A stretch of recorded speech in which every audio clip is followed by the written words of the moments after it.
কোনো একটি দল বলতেছে যে গণভোটকে আপনারা হ্যাঁ দিবেন না, গণভোটকে না দিবেন। অন্য কোনো দলকে কথা বলতে দেয়নি, বিভিন্ন মামলা হামলা নির্যাতন করেছে। যে শক্তি সরকারটি পালিয়ে গেছে তারাও গণভোটের পক্ষে হ্যাঁ দিবে। তখন জনগণের কথা বলার অধিকার থাকবে, জনগণ স্বাধীনভাবে চলতে পারবে। আমরা যারা হাদি ভাইকে স্মরণ করি, যেহেতু আমি হাদি ভাইয়ের কবর থেকে একটু সামনে দাঁড়িয়ে আছি, আপনি যে কথাটি প্রশ্ন করেছিলেন আমাকে যে সরকার যে গণভোটের যে প্রচারণা, আসলে দেখেন উপদেষ্টারা যে 10টি বা 12টি গাড়ি দিয়ে সারা বাংলাদেশে গণভোটের যে প্রচারণাটা করাবে, আসলে এটি প্রত্যেকটি মানুষের কাছে পৌঁছবে কি না এটা আমার বলতে কেমন জানি মনে হয় যে 12টি গাড়ি দিয়ে 64টি জেলা বা এটা কভার করবে কেমনে। এমনও বাংলাদেশে আছে যে অনেক রাস্তাগুলোতে গাড়িগুলো ঢুকতে পারবে না। আর এমনও যারা ভোটার আছে, কৃষক আছে, শ্রমিক আছে যে এই গণভোট সম্পর্কে বুঝবে না। এটি সরকার করতে পারত। যারা নির্বাচন কমিশনে আসলে নির্বাচন যখন হবে, অনেক অফিসার তো নির্বাচন বিষয়ক প্রশিক্ষণ দিচ্ছে, ট্রেনিং করতেছে। এই জায়গা থেকে যদি কিছু কমিটি গঠন করা হতো যে এলাকা ভিত্তিক, মহল্লা ভিত্তিক, উপজেলা ভিত্তিক, তাহলে মানুষের কাছে মনে হয় পৌঁছানো যায়। এটি একটি লোভ দেখানো, মানুষকে বুঝাবে জুলাইয়ের যে আকাঙ্ক্ষা, যে ছাত্ররা আন্দোলন করেছিল, এই পরিপ্রেক্ষিতে জুলাইকে একটু সান্ত্বনা দিয়ে রাখবে। কিন্তু মূলতই হলো এটি লোভ দেখানো। কোনো একটি শক্তি, কোনো একটি দল বলতেছে যে গণভোটকে আপনারা হ্যাঁ দিবেন না, গণভোটকে না দিবেন। আসলে ভাই আমি আমার যে মেন্টালিটিতে বুঝি, গণভোটকে আমরা কেন না দিব?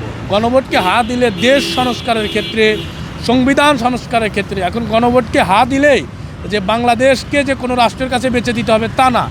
আমার দেশকে আরও পূর্ণভাবে সাজানো যাবে, দেশকে উন্নয়ন করা যাবে, দেশের মানুষ কথা বলার অধিকার পাবে। দেখেন একটি শক্তি যে বাংলাদেশ থেকে চলে গিয়েছে ছাত্র জনতার গণঅভ্যুত্থানের মাধ্যমে, সে কী চেয়েছিল? দেশে একতন্ত্র শাসন করতে চেয়েছিল। সে দীর্ঘ সময় সে নিজেই ক্ষমতাতে থাকতে চেয়েছিল। অন্য একটি শক্তিকে, অন্য কোনো দলকে কথা বলতে দেয়নি, বিভিন্ন মামলা হামলা নির্যাতন করেছে। কিন্তু সেই কারণেই কিন্তু ছাত্র জনতা তার প্রতি ক্ষুব্ধ হয়ে বাংলাদেশে আন্দোলন করেছে, তাকে বিদায় করতে হয়েছে। কিন্তু আপনারা মনে করবেন যে যদি মানুষের কথা বলার অধিকার দিত, জনগণের কথা বলার অধিকার দিত, ছাত্রদের মত অধিকার প্রকাশ করার কথা দিত, তাহলে আজকে কিন্তু তাকে বাংলাদেশ থেকে চলে যেতে হতো না।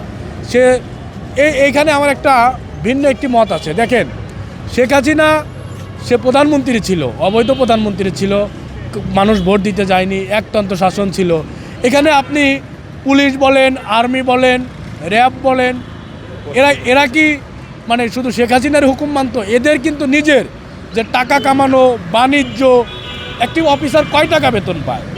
সে তার বেতনের চেয়ে সে সরকারি ভাষাতে থাকতো না, 50,000 1 লাখ টাকা নিয়ে থাকতো। এটা কি সরকারকে সে ক্ষমতায় টিকিয়ে রাখছে, তার অর্থ হাতায় নিচ্ছে।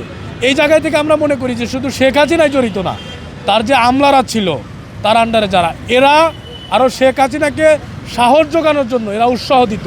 আমি মনে করি এসব আমলারাই সর্বোচ্চ ধরে বেশি দোষী। শেখ হাসিনা সে ক্ষমতায় ছিল, সে হুকুম দিয়েছে, কিন্তু আমাকে এখন যারা প্রশাসন যারা আছে, এরা কোনো একটি দলের এজেন্ডা বাস্তবায়ন করতেছে। ভাই অনেক অফিসারকে কাছে আমরা গেলে বলে যে চাকরি করলাম, তোমরা এসে খারাপ আচরণ করবো, আমরা চাকরি করব না। তাহলে এই অফিসাররাই তো ওই সরকারের আমলে ছিল, তখন তোমরা এই কথাটি বলতে পারো নাই যে আমরা চাকরি করব না, চাকরি ছেড়ে দিলাম। কিন্তু তারা তাদের নিজের তারা অর্থকে প্রাধান্য দিয়েছে, ছাত্র জনতার লাশকে তারা কখনো তোয়াক্কা করে নাই। আমি মনে করি সেই প্রশাসন আজও আছে, ভবিষ্যতে থাকবে। মানুষ যদি পরিবর্তন না হয় তাহলে বাংলাদেশকে কোনোভাবে সংস্কার করা যাবে না। যে শক্তি সরকারটি পালিয়ে গেছে তারাও গণভোটের পক্ষে হ্যাঁ দিবে। কী জন্য হ্যাঁ দিবে? যে বাংলাদেশের যে এখন অবস্থা চলতেছে, যে কোনো একটি দল বা কোনো একটি সংগঠনকে নির্বাচনে আসতে পারতেছে না। নির্বাচন কমিশনের যে অবস্থা, যে আমার প্রার্থীটা কিন্তু আপনারা জানেন যে আমি সিরাজগঞ্জ 1 থেকে নির্বাচন করতেছি স্বতন্ত্র হিসাবে, ইনসাফের লড়াইয়ে জনগণের জন্য। আমরা দেখেছি যে নির্বাচন কমিশনের যে আচরণ, যে তারা লতিফ সিদ্দিকীর মতো ফ্যাসিস্টের যে দোসর ছিল তাকে মনোনয়ন বৈধতা দেওয়া হচ্ছে। কি কারণে? বলতেছে যে আওয়ামী লীগ দল অপরাধ করেছে, ব্যক্তি কিন্তু অপরাধ করে নাই। তো সেই জায়গা থেকে তারা যে মনোনয়ন বৈধতা দিচ্ছে, তো গণভোটে যখন হ্যাঁ হবে তখন জনগণের কথা বলার অধিকার থাকবে, জনগণ স্বাধীনভাবে চলতে পারবে। তো সেই জায়গা থেকে 20 থেকে 30% তাদের যারা নেতৃবৃন্দ ছিল তারা কিন্তু দেশ ত্যাগ করেছে। 70% কিন্তু তারা এখন বাংলাদেশে বসবাস করতেছে। তখন কিন্তু এই গণভোটে যখন হ্যাঁ হবে, জনগণের অধিকার বাস্তবায়ন হবে, তখন কিন্তু তারা একটি ধীরে ধীরে তারা বাংলাদেশের মধ্যে আবার বাইডেড হওয়ার চেষ্টা করবে। তো সেই জায়গা থেকে মনে করি যে কোনো একটি শক্তি চাচ্ছে যে গণভোটের পক্ষে তারা হা চাচ্ছে না। তা আমরা মনে করি ছাত্র সমাজ, পেশাজীবী সংগঠন এবং সাধারণ জনগণ, কৃষক ভাইরা সবাই গণভোটের পক্ষে হা দিবে। আর যারা গণভোটের পক্ষে হা দিবে না তারা দেশকে ভালোবাসে না, দেশের স্বাধীনতাকে ভালোবাসে না এবং দেশের মুক্তিযোদ্ধা তারা বিশ্বাস করে না।